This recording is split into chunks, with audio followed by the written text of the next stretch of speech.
Maithili express की शानदार प्रस्तुति।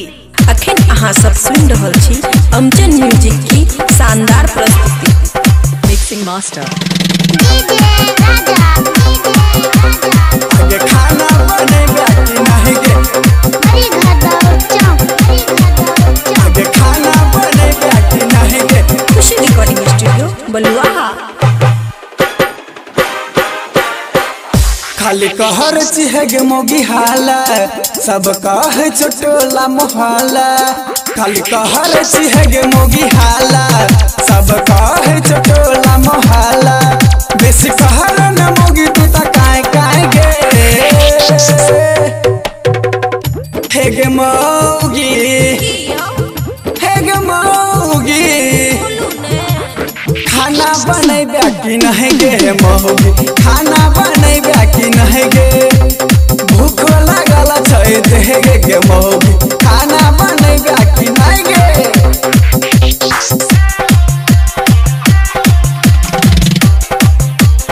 मिक्सिंग मास्टर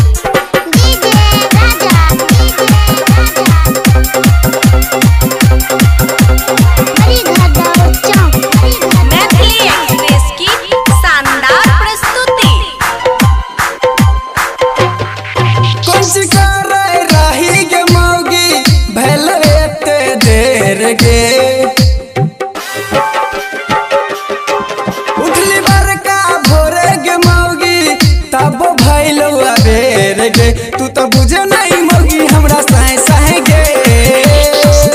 गे महौगी नहीं बाजू ज्यादा।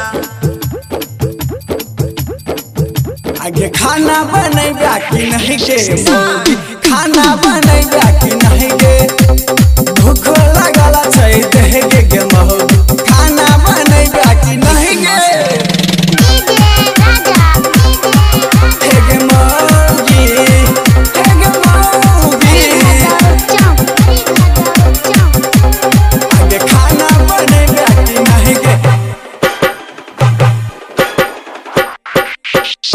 कैसन जे खानदान कछी अइली बड़का घर गे।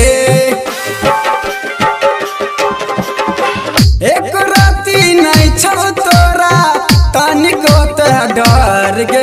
सोनू हिमांशु के बोले नहीं आए बाएगे।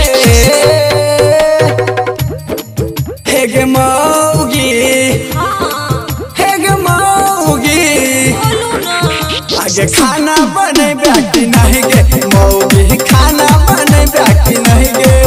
आगे भूख लागल छै देहे गे मौगी, खाना बनेबा कि नहीं गे। खुशी रिकॉर्डिंग स्टूडियो बलुआहा।